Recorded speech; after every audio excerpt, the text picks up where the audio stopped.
പ്രിയ പ്രേക്ഷകരെ, നമ്മൾ ഇനി യൂറോപ്പിലെ ചൂടിനെ കുറിച്ചാണ്. യൂറോപ്പ് എന്ന് കേൾക്കുമ്പോൾ തന്നെ എല്ലാവരെയും സംബന്ധിച്ചിടത്തോളം അവരുടെ മനസ്സിലേക്ക് കടന്നു വരുന്ന ഒരു ചിത്രം തണുത്ത പ്രദേശം, അവിടുത്തെ ജനങ്ങൾ ആ തണുപ്പിൽ ജീവിക്കുന്നു. ഒരുപക്ഷെ യൂറോപ്യൻസിനെ കുറിച്ച് നമ്മൾ മനസ്സിൽ ചിന്തിക്കുമ്പോൾ പോലും ഒരുപക്ഷെ ജാക്കറ്റൊക്കെ ധരിച്ച് നടക്കുന്നവർ എന്നതായിരിക്കാം നമ്മുടെ മനസ്സിലെ സങ്കല്പം എന്നത്. എന്നാൽ യൂറോപ്പിലെ സാഹചര്യം ഇപ്പോൾ അങ്ങനെയല്ല. യൂറോപ്പ് കൊടും ചൂടിൽ ആണ് എന്നത് തന്നെയാണ്. അങ്ങനെ തീച്ചൂളയായി യൂറോപ്പ് മാറുന്നു എന്നതാണ്. ഇതുവരെയുള്ള കണക്കുകൾ അനുസരിച്ച് ഏതാണ്ട് 1500-ലധികം ആളുകൾ ഈ കൊടും ചൂടിനെ തുടർന്ന് മരണപ്പെട്ടു എന്നതാണ്. അതിൽ കൊച്ചു കുട്ടികളും പ്രായമായവരും ആണ് ഏറെയും എന്ന കണക്കുകൾ ആണ് ഇപ്പോൾ പുറത്തു വന്നുകൊണ്ടിരിക്കുന്നത്. ഒരുപക്ഷെ നമ്മുടെ രാജ്യത്ത് നിന്ന് ഉൾപ്പെടെ, പ്രത്യേകിച്ച് കേരളത്തിൽ നിന്ന് ഉൾപ്പെടെ നിരവധിയായ ആളുകൾ യൂറോപ്യൻ രാജ്യങ്ങളിൽ ഉൾപ്പെടെ ജീവിക്കുന്നുണ്ട്. ഒരു പക്ഷേ അവർക്ക് എത്രത്തോളം ഇത് ചൂടായി അനുഭവപ്പെടുന്നു എന്നത് നമുക്ക് ഉറപ്പിച്ച് പറയാൻ സാധിക്കില്ല. അതേസമയം യൂറോപ്യൻ ജനതയെ സംബന്ധിച്ചിടത്തോളം അവരുടെ ശരീരം, ശാരീരിക ഘടന, അവരുടെ ചർമ്മം അതെല്ലാം തണുപ്പിന് അനുകൂലമാകുന്നതാണ്. അതുകൊണ്ട് തന്നെയാണ് അവരെ സംബന്ധിച്ചിടത്തോളം ഈ ചൂട് ഗുരുതരമായ പ്രതിസന്ധി സൃഷ്ടിച്ചുകൊണ്ടിരിക്കുന്നത്. നമ്മളതിൻ്റെ ഉള്ളടക്കത്തിലേക്ക് പോകുമ്പോൾ എന്താണ് ഈ യൂറോപ്പിലെ ചൂട് ഇത്രമേൽ ഉയരാൻ കാരണം? അതിന് പല കാരണങ്ങൾ ആണ് ഉള്ളത്. അതിലേറ്റവും പ്രധാനപ്പെട്ടത് ആഗോളതാപനം തന്നെയാണ്. നമ്മുടെ രാജ്യത്തടക്കം വിറക് അടുപ്പുകളുടെ ഉപയോഗം കുറയ്ക്കുമ്പോഴും, ചാണകവറളികൾ ഉൾപ്പെടെ ഉപയോഗം നിർത്തലാക്കുമ്പോഴും, മണ്ണെണ്ണയുടെ ഉപയോഗം നിർത്തുമ്പോഴുമൊക്കെ ഇതെന്തിന് എന്ന് നമുക്ക് അത്ഭുതം തോന്നിയേക്കാം. എന്നാൽ ഈ ഹരിതഗ്രഹ വാതകങ്ങൾ പുറത്തുവിടുന്നത് ആഗോളതാപനത്തിൽ വലിയ വർധനമാണ് വരുത്തിയിട്ടുള്ളത്. അതിൻ്റെ തിക്തഫലം കൂടിയാണ് ഇപ്പോൾ യൂറോപ്യൻ ജനത അനുഭവിക്കുന്നത്. മറ്റൊന്ന് എൽനിനോ പ്രതിഭാസം ആണ് എന്നതാണ്. അതോടൊപ്പം തന്നെയാണ് ഈ ആഗോളതാപനവും എൽനിനോയും കടലിലെ ജലത്തിൻ്റെ ചൂട് വർദ്ധിപ്പിക്കുന്ന, അല്ലെങ്കിൽ കടലിലെ സമുദ്രതാപം വർദ്ധിപ്പിക്കുന്ന ഒരു സാഹചര്യം കൂടിയാണ് സൃഷ്ടിച്ചുകൊണ്ടിരിക്കുന്നത്. ഇതാണ് പ്രധാനമായും യൂറോപ്യൻ രാജ്യങ്ങളിലെ ചൂട് കൂടാൻ കാരണം. മറ്റൊന്ന് ഇപ്പോൾ യൂറോപ്പിൽ അനുഭവപ്പെട്ടുകൊണ്ടിരിക്കുന്നത് ഹീറ്റ് ഡോം എന്ന പ്രതിഭാസം ആണ്. അതായത് യൂറോപ്യൻ രാജ്യങ്ങളിൽ ഉയർന്ന അന്തരീക്ഷ മർദ്ദം ആണ് ഉള്ളത് എന്നതാണ് എടുത്തു പറയേണ്ടത്. അതുകൊണ്ട് തന്നെ ഭൂമിയിൽ പതിക്കുന്ന, അല്ലെങ്കിൽ ഭൂമിയിലേക്ക് എത്തുന്ന ഈ ചൂടുകാറ്റ്, ഈ ചൂടുകാറ്റ് സ്വാഭാവികമായും വായു ചൂട് പിടിക്കുമ്പോൾ മുകളിലേക്ക് ഉയരുക എന്നതാണ് രീതി. പക്ഷേ അവിടെ അന്തരീക്ഷ മർദ്ദം ഉയർന്നു നിൽക്കുന്നു എന്നതുകൊണ്ട് തന്നെ ഈ ഉയർന്ന മുകൾ ഭാഗങ്ങളിലേക്ക് നീങ്ങാൻ ശ്രമിക്കുന്ന കാറ്റിന് അതിന് സാധിക്കാതെ പോവുകയും അത് ഭൂമിയിലേക്ക് ചേർന്നുകൊണ്ട് തന്നെ അതിൻ്റെ അന്തരീക്ഷത്തിൽ തന്നെ നിലനിൽക്കുകയും ചെയ്യുന്ന ഒരു സാഹചര്യമാണ്. അതായത് കാറ്റ് താഴേക്ക് തന്നെ തിരിച്ചു വരുന്നു എന്നുള്ളതാണ്. ഇതേ തുടർന്ന് താപനില കുത്തനെ ഉയരുന്നു. അതായത് ശാസ്ത്രരംഗത്തുള്ളവർ പറയുന്നത് തന്നെ ഒരു കുടത്തിനുള്ളിൽ ഒരു ചൂടുള്ള പദാർത്ഥം അതിനകത്ത് എങ്ങനെ ചൂട് പ്രസരിപ്പിക്കുന്നുവോ അതിന് സമാനമാകുന്ന തരത്തിൽ തന്നെയാണ് ഇപ്പോൾ യൂറോപ്യൻ രാജ്യങ്ങൾ നേരിട്ടുകൊണ്ടിരിക്കുന്ന പ്രതിസന്ധി എന്നതാണ്. ചൂട് കൂടുകയും ആ ചൂട് കുറയുന്നതിനുള്ള വഴികൾ അടയുകയും ചെയ്യുന്നു എന്നതാണ്. ഒരു തരത്തിൽ പറഞ്ഞാൽ പുഴുങ്ങിയ അവസ്ഥ എന്നൊക്കെ നമ്മൾ പറയാറുണ്ടല്ലോ കേരളത്തിൽ ഈ ചൂട് കൂടുമ്പോൾ. ഏതാണ്ട് അതേ അവസ്ഥയിലൂടെ തന്നെയാണ് ഇപ്പോൾ യൂറോപ്യൻ ജനത കടന്നു പോകുന്നത് എന്നതാണ്. അതോടൊപ്പം തന്നെയാണ് ഈ ആഫ്രിക്കയിൽ നിന്നുള്ള കാറ്റ്.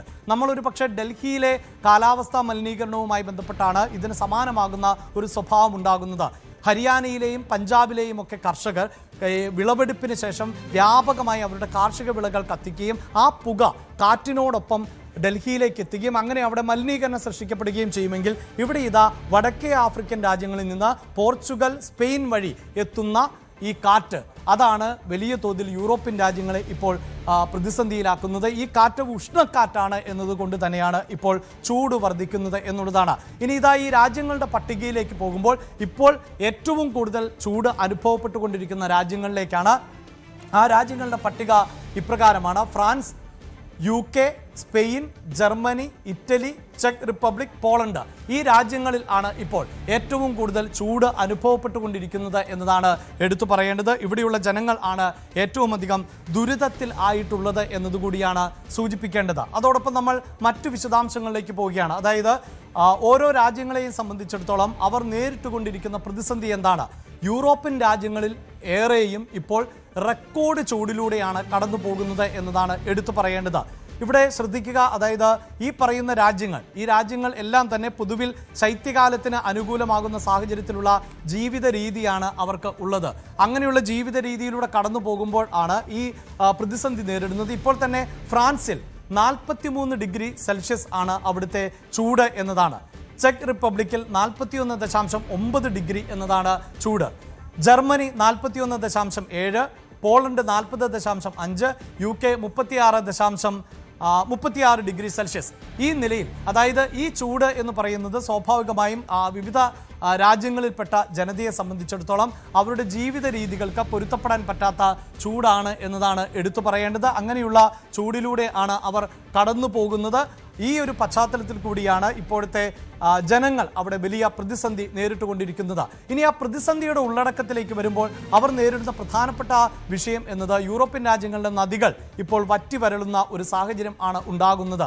അങ്ങനെ ജലം കുറയുന്ന സാഹചര്യത്തിൽ പലരും ഈ ബീച്ചുകളിലേക്കും കായൽ തീരങ്ങളിലേക്കുമൊക്കെ പോകുന്നു എന്നതാണ് ഇപ്പോഴത്തെ വിവരം.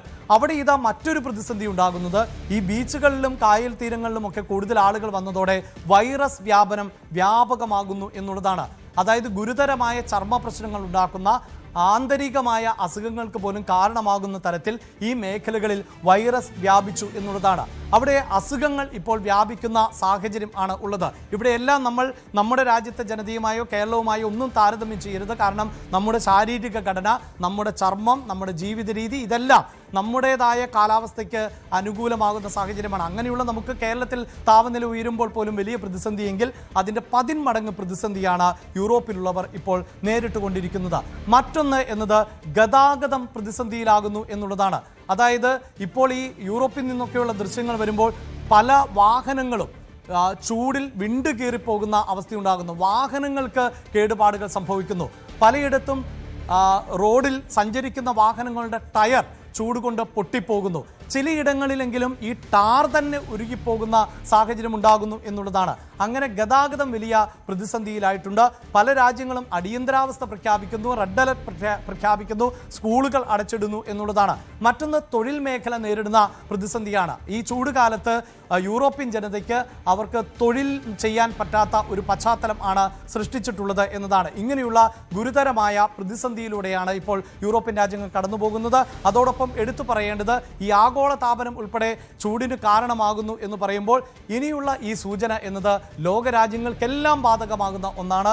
1970 നമ്മുടെ ഭൂപടത്തിലെ അല്ലെങ്കിൽ നമ്മുടെ ഭൂമിയിൽ എത്ര രാജ്യങ്ങൾ ഈ ചൂട് മൂലം പ്രതിസന്ധി നേരിട്ടിരുന്നോ അതിൻ്റെ ഇരട്ടിയായി 1970 കണക്കുമായി താരതമ്യം ചെയ്യുമ്പോൾ 2026 കണക്ക് മാറിയിരിക്കുന്നു എന്നുള്ളതാണ്. ഇത് വലിയൊരു മുന്നറിയിപ്പ് കൂടിയാണ് യൂറോപ്പിലെ ജനത നേരിടുന്ന ഈ പ്രതിസന്ധി. അങ്ങനെ ആഗോള താപനം ഏതാണ്ട് എല്ലാ രാജ്യങ്ങളെയും തന്നെ ബാധിച്ചുകൊണ്ടിരിക്കുകയാണ് എന്നതാണ് ഈ ഡേറ്റകളിൽ നിന്നും മനസ്സിലാക്കാൻ സാധിക്കുന്നത്. കൂടുതൽ വാർത്തകൾക്ക് news 18 Keralam YouTube channel subscribe ചെയ്യുക.